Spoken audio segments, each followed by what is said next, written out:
Estimados, muy buenas noches. Sean todos bienvenidos a nuestro programa dominical La Voz Pública, donde cada fin de semana les informamos respecto a distintos temas en materia de arbitraje, contratación pública y derecho administrativo. El día de hoy conversaremos respecto a un tema que usualmente se usa en muchos centros de arbitraje en el mundo, y cuya figura en el Perú progresivamente ha ido tomando una significativa relevancia. Esta es la figura de los arbitrajes de emergencia.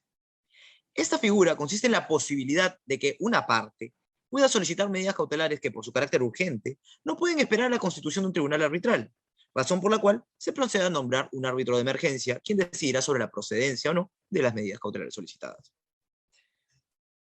¿Cómo es que se importa esta figura en el Perú? ¿Cuáles son sus características fundamentales? ¿Y cuáles son las funciones del árbitro de emergencia? Para esclarecer cada una de estas dudas respecto a la figura, el día de hoy contamos con la presencia de un destacado colega y amigo, el doctor Iván Jaime Vendezuelescano, abogado por la Universidad de Lima, con experiencia en arbitrajes, la administración contractual de contratos de obra pública y privada, especializado en arbitraje, contrataciones del Estado y derecho administrativo, así como también cofundador del Círculo de Estudios de Arbitraje de la Universidad de Lima, asociado de la Asociación Civil de Editores, Advocatus, y de Arbitraje Alumno, actual secretario arbitral del Centro de Arbitraje de la Cámara de Comercio de Lima, quien nos detallará las principales características de esta figura importada y muy buena, denominada el arbitraje de emergencia. Bienvenido, Iván, muy buenas noches, y gracias por acompañarnos este domingo. ¿Cómo estás? ¿Qué tal? Buenas noches, Sergio. Buenas noches a todas las personas que se han conectado para poder vernos. De nuevo, agradecer al CAE por la invitación y bueno, esperando que esta entrevista sea de mucha utilidad para todas las personas. Qué bueno, qué bueno. Te agradezco por ser domingo, sobre todo a las 7 de la noche, que nos puedas acompañar y te hayas tomado la molestia de estar con nosotros el día de hoy. Parto por la primera pregunta. En sí, ¿qué es un arbitraje de emergencia? ¿Qué es lo que se Bueno, entiende?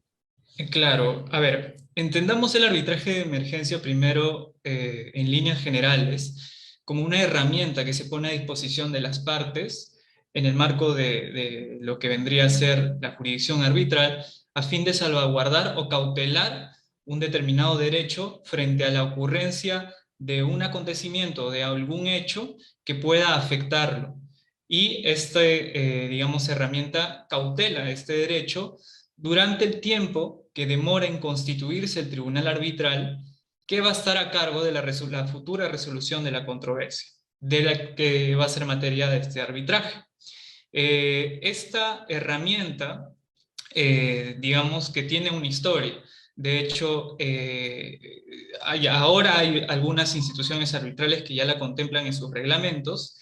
Sin embargo, digamos que la primera que la reguló fue el Centro Internacional de Resolución de Disputas, que en el año 2006 incorporó esta figura novedosa precisamente para salvaguardar estos derechos que por el peligro en la demora se necesitaban de alguna u otra manera realizar a través de un futuro proceso arbitral.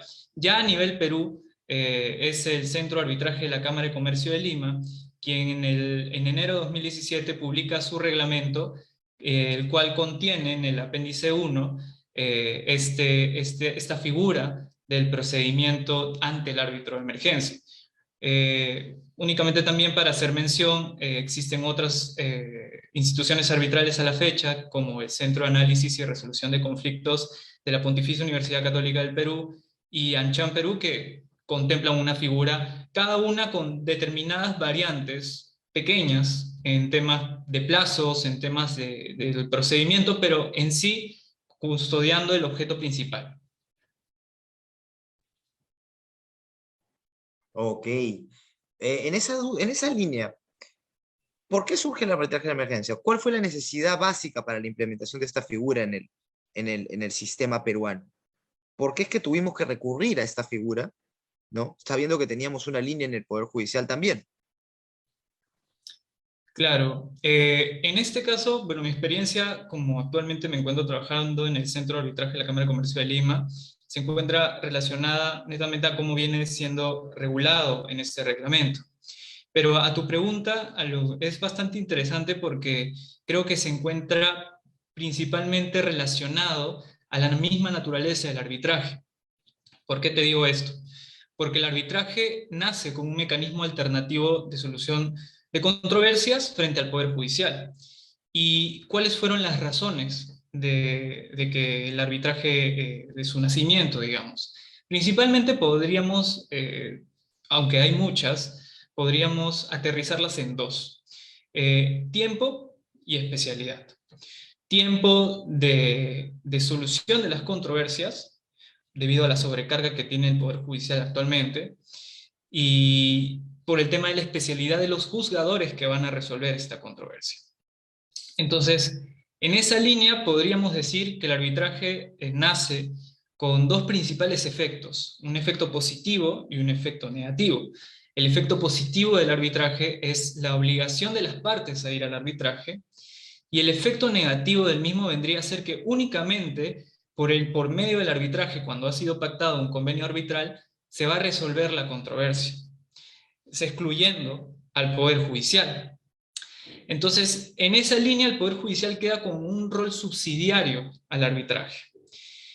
Este rol subsidiario, antes de la regulación del arbitraje de emergencia en las instituciones arbitrales que ya te he mencionado, cobraba valor cuando la parte quería o necesitaba de una medida cautelar frente a algún derecho, tenía que acudir primero al Poder Judicial, con todas las implicancias que eso tiene. Sabemos que el Poder Judicial tiene una gran cantidad de casos que atender, y sí, si bien es cierto, entra como un proceso particular, no entra como un proceso ordinario, igual tiene un tiempo de tramitación que muchas veces no se condice con la real necesidad de la parte de contar con la medida cautelar y el real peligro en la demora que conlleva. Entonces, es ahí cuando el arbitraje de emergencia aparece. ¿Por qué? Porque el arbitraje de emergencia, como bien tú has indicado al inicio de esta grabación, es un mecanismo por el cual las partes van a contar con una medida cautelar. Una medida cautelar que va a gozar de, digamos, los beneficios del arbitraje en sí. ¿Por qué? Porque al igual que el arbitraje, en contraste con el Poder Judicial, la medida cautelar llevada a cabo en un proceso ante un árbitro de emergencia va a tener plazos bastante cortos, plazos de procedimiento bastante corto, y a la vez va a ser evaluada por un especialista que va a poder dar una decisión final, que, digamos, lo digo final porque es el final del procedimiento, pero que va a tener que ser revisada luego por el tribunal arbitral a cargo, pero ya existe una decisión, y es una decisión vinculante para las partes. Entonces, ante la necesidad de que el Poder Judicial incluso deje de lado este rol subsidiario para beneficio propio de las partes que conviene en un proceso arbitral, es que aparece la regulación del arbitraje de emergencia en el Perú. Gracias, Iván. Quería acotar justamente sobre el tema del judicial, que también lo vamos a ver en algún momento después, ¿no? Esa comparación en la que has hecho un poco, en la que has escalado, en la que has hecho mención. Ahora, una duda que tal vez para un usuario común del arbitraje puede surgir, ¿no? ¿Cuál es la diferencia entre el arbitraje de emergencia y el arbitraje acelerado?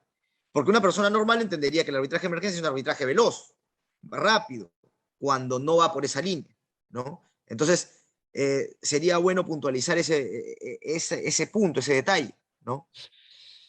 Claro, claro, sí, entiendo perfectamente, porque digamos que el arbitraje de emergencia tiene la característica también de la celeridad, ¿no? Entonces eso obviamente puede traer a confusión a los usuarios de ambas herramientas. Digamos que ambos son figuras que se encuentran reguladas en el reglamento de arbitraje del Centro de Arbitraje de la Cámara de Comercio de Lima. Y la diferencia principal está en que el arbitraje acelerado es un proceso arbitral en sí mismo. Digamos, es un proceso que va a tener presentación de demanda, contestación de demanda, laudo arbitral, pero que a diferencia del proceso regular ordinario, va a tener una duración corta de 3 meses. Y, por ende, los gastos arbitrales derivados de este proceso van a ser menores en comparación a los gastos arbitrales de un proceso regular. En cambio, el procedimiento ante un árbitro de emergencia es, digamos, un procedimiento de naturaleza cautelar ante la necesidad de contar con una medida cautelar con carácter de urgencia.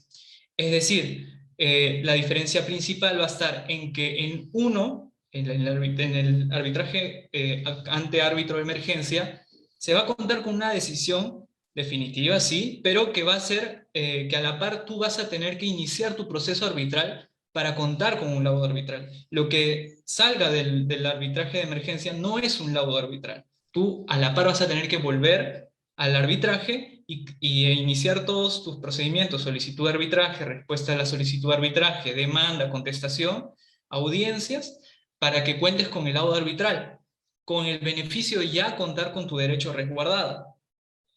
En cambio, el arbitraje acelerado ya es un proceso en sí mismo, ya estás iniciando un arbitraje y las etapas del mismo.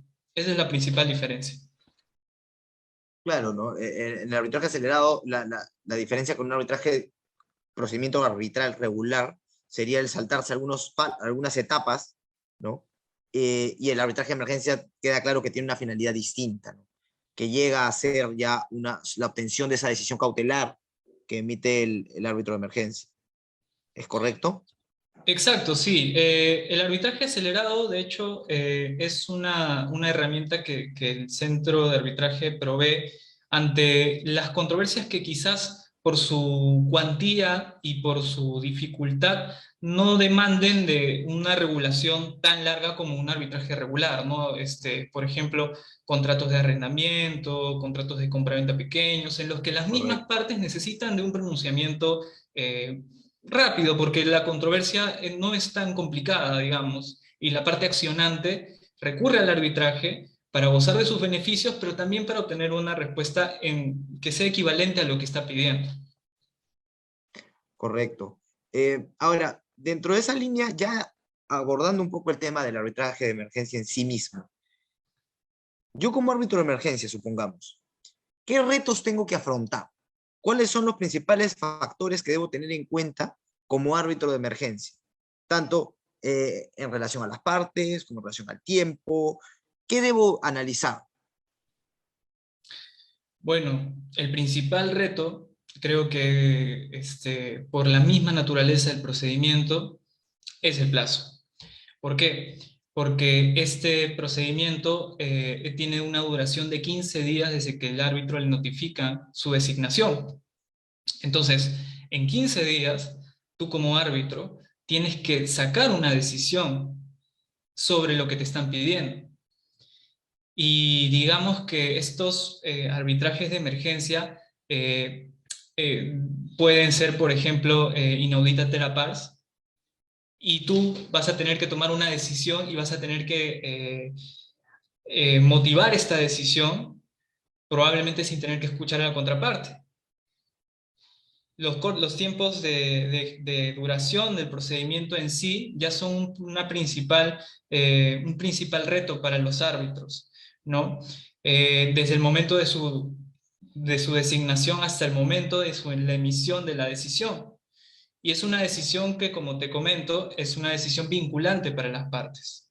Es decir, tú al emitir la decisión, estás tomando valga la redundancia, una decisión que, bueno, probablemente en el futuro pueda ser revisada por el tribunal arbitral a cargo, pero ya va a ser vinculante desde el momento que la notificas para las partes. Y esa decisión la vas a tomar en 15 días y probablemente en el plazo de 15 días, tú mismo, más allá de los otros compromisos, los otros arbitrajes que puedas llegar a tener, vas a tener que valorar todo lo que te han presentado.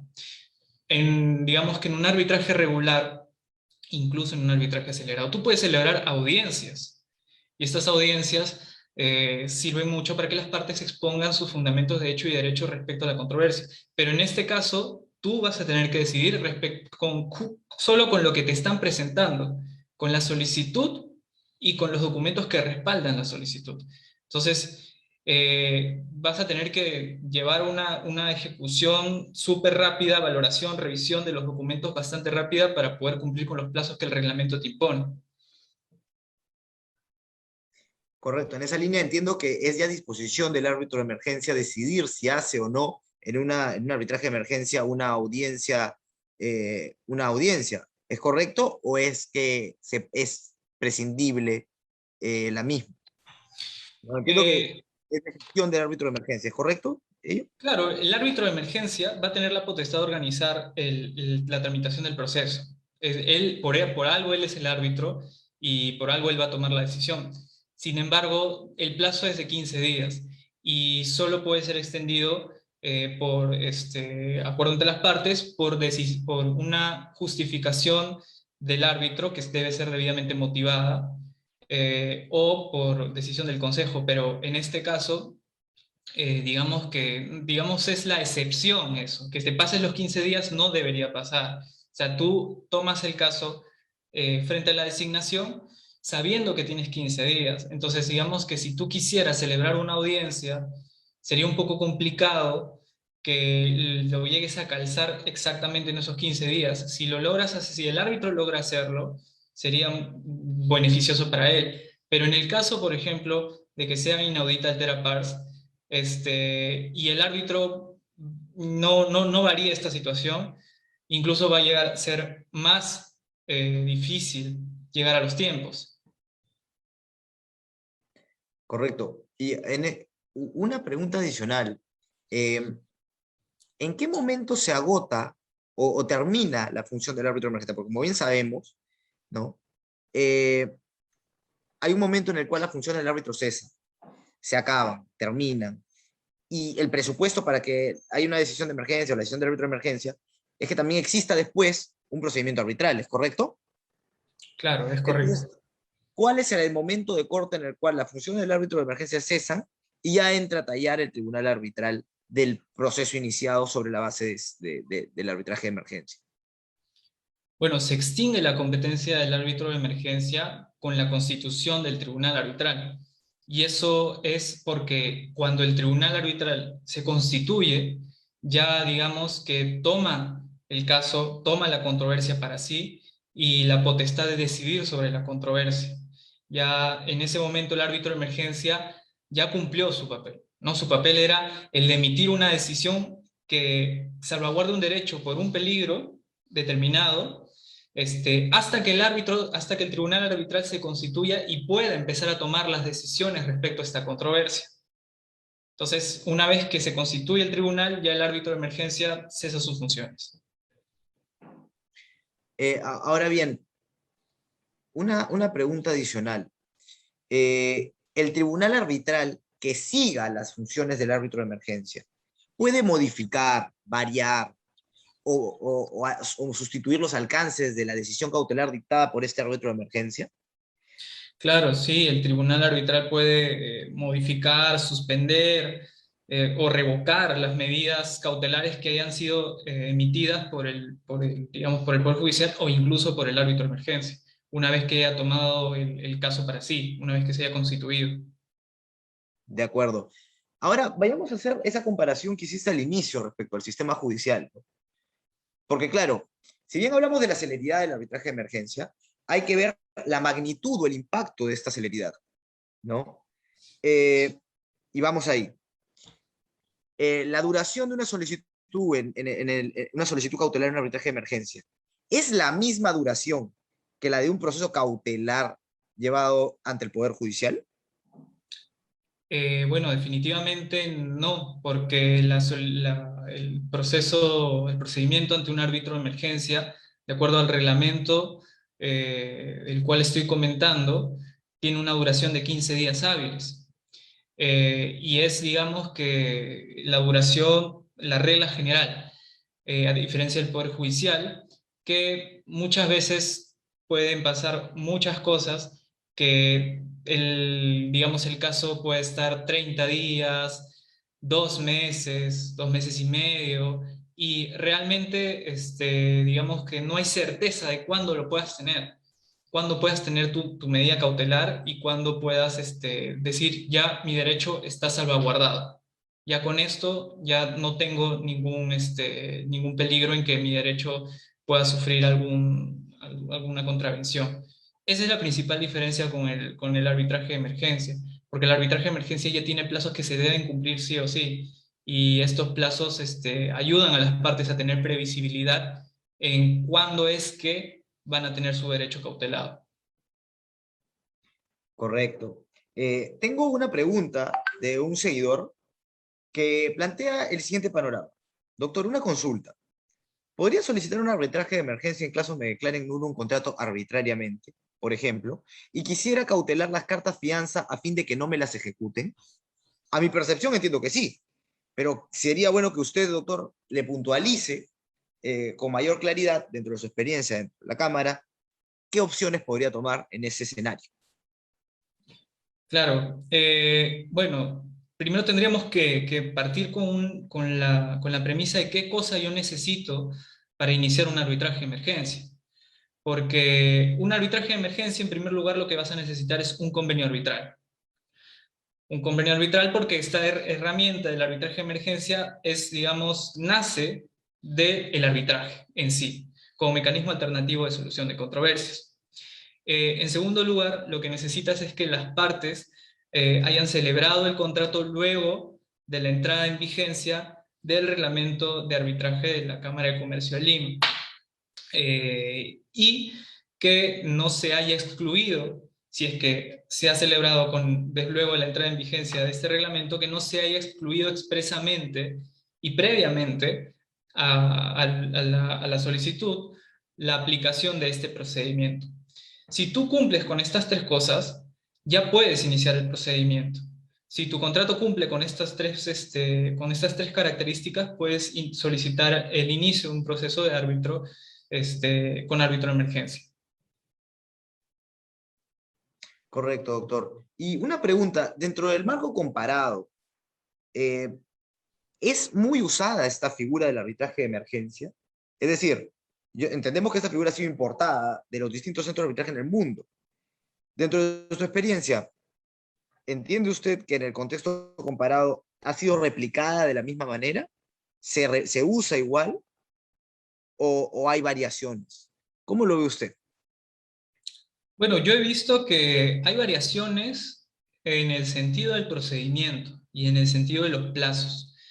Variaciones pequeñas, en realidad, porque como te comentaba hace un rato, la finalidad de la creación de este procedimiento ha sido tal, o sea, digamos que la intención de la creación de este procedimiento ha sido tal que ha sido una necesidad transversal a todas las instituciones de todos los países que han buscado su implementación, porque en todas partes existe este problema o esta deficiencia en la sobrecarga procesal del Poder Judicial.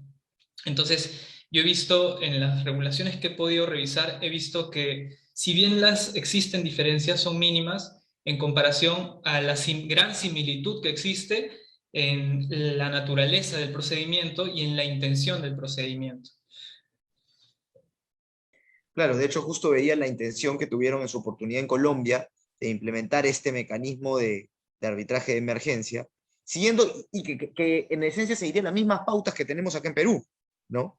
En esa línea, creo que si hacemos un análisis costo-beneficio, considero, no sé si consideras conmigo, en que el arbitraje de emergencia termina siendo la emisión de la decisión mucho más célere, ¿correcto? En comparación al sistema judicial. Porque el sistema judicial nosotros estamos anclados al tema de, claro, primero que ingrese a la mesa de partes, luego del ingreso a la mesa de partes, que el mismo sea elevado al juzgado, que el juzgado pueda emitir una primera resolución inicial, después que finalmente, luego de haber hecho todo ese trámite, emita la decisión cautelar, dentro de lo cual ya tienes un mes, 2 meses, no, 2 meses, 3 meses.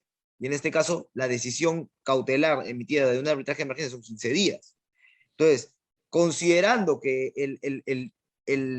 ¿cómo lo puedo decir? En algún artículo lo escribí, la eficiencia es dinero, ¿no? O sea, el tiempo, la eficiencia en tiempo es dinero para las partes, creo que es una vía mucho más idónea, ¿no? Y es bueno saber que existen centros en el Perú, Cámara, PUC, AmCham, que buscan incorporar esto.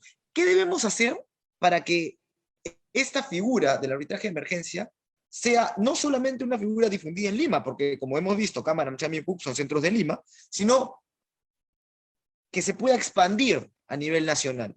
Porque no se arbitra solo en Lima. Sabemos que existe el Centro de Arbitraje de Arequipa, la Cámara de Comercio e Industria de Trujillo, de La Libertad, ¿no? Tenemos centros en Cusco. ¿Cuál es la idea o cómo deberíamos hacer para que estos arbitrajes o estos arbitrajes de emergencia se difundan a nivel nacional? Tal vez Perú Cámaras, no lo sé. Bueno, creo que la principal herramienta son esta clase de webinars, son eventos en los que podamos comentar con las instituciones arbitrales de provincias, con las cámaras de comercio, las bondades que tiene este procedimiento para los mismos usuarios, ¿no? Que usuarios que, digamos, con el tiempo más y más encuentran en el arbitraje la herramienta para poder ejecutar sus contratos, hacer valer sus derechos. Entonces, yo creo que con la información que se siga publicando, porque digamos que esto, mal que bien, es una herramienta que no es muy antigua, es una herramienta de creación relativamente moderna. Entonces, lo que tenemos que hacer es publicitarla, explicarla, y con el tiempo yo estoy más que seguro que cada centro de arbitraje, cada lugar del Perú va a empezar a asimilar su regulación, tomando como referencia probablemente cómo ya se encuentra regulado en las instituciones arbitrales que tú has comentado. ¿Y por qué estas regulaciones ya están realizadas acorde a la realidad peruana? Porque ya han sido importadas y ya han sido plasmadas acorde a la realidad peruana. Y ya existen casos digamos, en el tiempo que ha estado en vigencia esta disposición del procedimiento ante un árbitro de emergencia, por lo menos en el Centro de Arbitraje de la Cámara de Comercio de Lima, han habido bastantes casos tramitados digamos que exitosamente culminados. Entonces, con esta experiencia que ya ha sido puesta en práctica, yo creo que puede ir sumándose la regulación en otras instituciones arbitrales. Tal vez, no sé, lo propongo como una idea, que esta figura del arbitraje de emergencia se incluya en el 1017, ¿sería una opción? No lo sé. Lo digo como para que pueda haber una previsión normativa que obligue a los centros de arbitraje a implementar esta figura. Así como existe un decreto de urgencia 020-2020 en el cual se incluían disposiciones para contrataciones con el Estado, ¿por qué no pensar también en la ley de arbitraje en incorporar un tema que no solamente regiría para contrataciones con el Estado, sino también para privados? Porque la figura del arbitraje de emergencia sería una figura transversal. No solamente se aplica en contrataciones con el Estado, sino también se aplica en privados. Entonces, ¿qué opinas de una eventual inclusión de esta figura a la 1017? Bueno, yo creo que como ya he podido comentarte, es una herramienta que tiene muchas bondades. Es una herramienta que genera muchos beneficios. Y como consecuencia de ambas cosas, es una herramienta que le va a hacer bien al arbitraje peruano. Que probablemente en un inicio, digo, porque digamos, no tampoco, como he podido ver más allá de las tres instituciones arbitrales que ya hemos comentado, no he podido ver otras regulaciones parecidas en el Perú. Probablemente tenga sus retos al comienzo. Probablemente existan partes que no entiendan muy bien el funcionamiento, o que árbitros que les cueste adaptarse a los plazos, árbitros que les cueste adaptarse al procedimiento tan rápido, tan célere, puede ser uno de los principales retos. Pero hay una experiencia positiva, digamos, ha habido, cada centro de arbitraje lo ha puesto en práctica se ha generado efectos beneficiosos. Entonces, yo creo que es una buena iniciativa la que estás comentando. Me parece que sería bueno que los legisladores lo tomen en cuenta los resultados que han tenido estas instituciones arbitrales, probablemente en cooperación con ellas, a hacer una regulación, digamos, uniforme, que esté en la ley de arbitraje, considerando todas las experiencias que han podido recabar en los casos que han podido generarse en ellas. Correcto. Justamente en esa línea creo que lo que habría que hacer es buscar también esa uniformidad en los propios centros, ¿no? Porque, claro, considero que es cierto, los centros más desarrollados son los que tienen esa capacidad de gestión de un arbitraje de emergencia. Creo que, porque claro, son CCL, PUC y AmCham, que digamos son los más desarrollados en el Perú.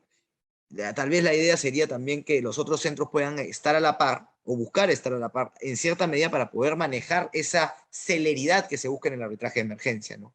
Porque claro, eh, tienen que tener nóminas actualizadas, nóminas de árbitros que puedan cumplir ese encargo en el tiempo previsto. Porque como bien comentaste hace un momento, cumplir un encargo en 15 días y decidir una controversia preliminarmente en 15 días con solamente la presentación de documentos es abocarte a un caso completo, ¿no? Y claro, el riesgo está ahí. Bueno, creo que la idea por ahí sería que los otros centros busquen adaptarse a esta figura. Para eso, mejorando en infraestructura, en calidad de árbitros, en nóminas actualizadas, para poder tener una legislación uniforme. Y coincido contigo, y creo que la idea va por ahí. Corrijo, dije 1017, haciendo una confusión, era la 1071, que es la ley de arbitraje, en hacer esa inclusión, porque, como te digo, es una figura transversal que ayudaría de manera positiva a implementar esta figura y que no exista un procedimiento distinto para cada centro. Ahora, una pregunta adicional de un televidente. Disculpe, en el caso de la obra pública, en la cláusula arbitral, en ella se tendría que especificar el uso del arbitraje de emergencia. ¿Qué pasa si el centro no tiene implementado ese tipo de arbitraje? ¿Qué se haría en ese caso? Qué buena pregunta, porque de hecho esa, en lo justo en la que estaba comentando de qué cosas yo necesito para iniciar un arbitraje de emergencia, en el reglamento de arbitraje 2017 del Centro de Arbitraje de la Cámara de Comercio de Lima, existe un cuarto requisito que es únicamente aplicable para los casos de contrataciones con el Estado, y es que en casos de que se trate de un contrato de esta naturaleza, tiene que haber un sometimiento expreso en el convenio arbitral al procedimiento del árbitro de emergencia y de manera adicional un sometimiento a la administración del arbitraje al centro de arbitraje de la Cámara de Comercio de Lima o a sus reglamentos. Entonces, bueno, digamos, no es uniforme las regulaciones que existen en todos los contratos con el Estado respecto a los convenios arbitrales. Digamos que hay convenios arbitrales, algunas entidades que no ponen nada y se acogen, las partes se acogen a la actual regulación que te permite ir a cualquier institución arbitral en ese escenario. Hay otras que te ponen un determinado orden de prelación en cuanto a las instituciones arbitrales, y hay unas muy pocas que son puntuales en su sometimiento.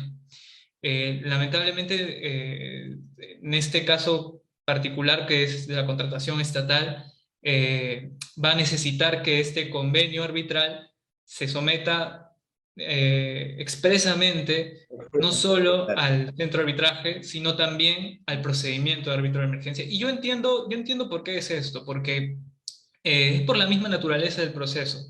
Porque el proceso, como ya hemos estado conversando, y creo que es la principal característica a la que les hemos estado dando vueltas, es un proceso súper rápido, es un proceso que demora 15 días.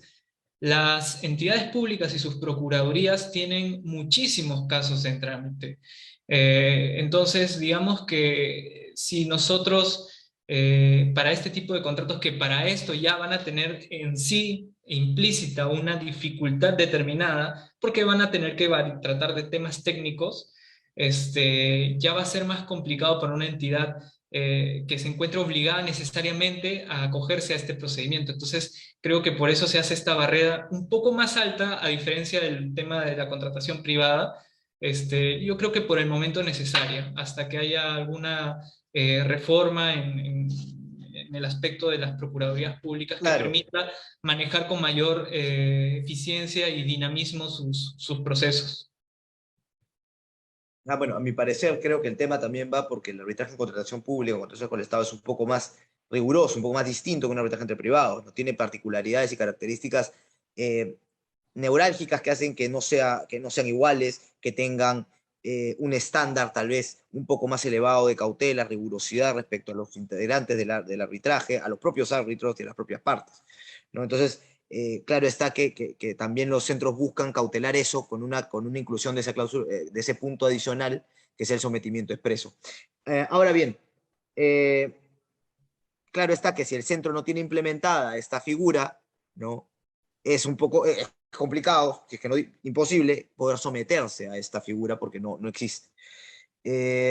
Bueno, esta sería la entrevista, en verdad, Iván. Te agradezco por haber contado con nosotros. Eh, una pregunta final para cerrar esto, porque creo que era necesaria esta pregunta, y creo que ya la mencionaste, pero quiero dejar en claro.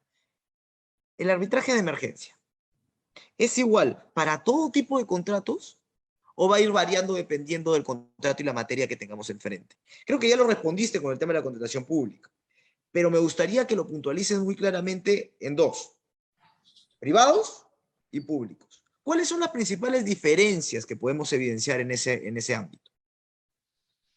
Claro, digamos, en privados tenemos tres elementos que tenemos que cumplir sí o sí. Que hay un convenio arbitral, que las partes hayan celebrado este convenio arbitral luego de la entrada en vigencia del reglamento que prevé este procedimiento ante árbitro de emergencia, y que no se haya excluido de manera previa expresamente la aplicación de este procedimiento. Entonces, son, digamos, requerimientos o características que se pueden cumplir en la gran mayoría de casos de contratos entre privados. En cambio, para la contratación estatal, existe un cuarto requerimiento, además de lo que ya te he mencionado, que es que hay un sometimiento expreso al centro de arbitraje para que éste administre el arbitraje a sus reglamentos, y además de este sometimiento, que existe un sometimiento al procedimiento del árbitro de emergencia. Entonces, justo como te comentaba, hace que la posibilidad de acudir en este tipo de contratos sea un poco más alta la valla que hay que pasar, ¿no? Porque deben ser muy pocos los contratos con el Estado que tengan prevista esta posibilidad. Entonces, esa es la principal diferencia entre contrato público y contrato privado, respecto al inicio de un arbitraje de emergencia, y cómo va a variar respecto a uno de otro. De acuerdo. Iván, muchas gracias por compartir tus conocimientos el día de hoy y la experiencia, sobre todo por haber tomado estos 40 minutos del fin de semana para acompañarnos, y agradecerte también a ti y a cada uno de nuestros seguidores que nos han acompañado como todos los domingos en el presente programa. Muchas gracias, Iván, por estar con nosotros. Muchas gracias a ti, Sergio. De nuevo, muchas gracias al Círculo por la invitación, y de verdad saludo y aplaudo la iniciativa que tienen de poder alcanzar a todas las personas los principales temas de relevancia en contrataciones con el Estado y derecho de arbitraje. Muchas gracias, Iván. Muy buenas noches y gracias a todos por acompañarnos y a todos por sus preguntas.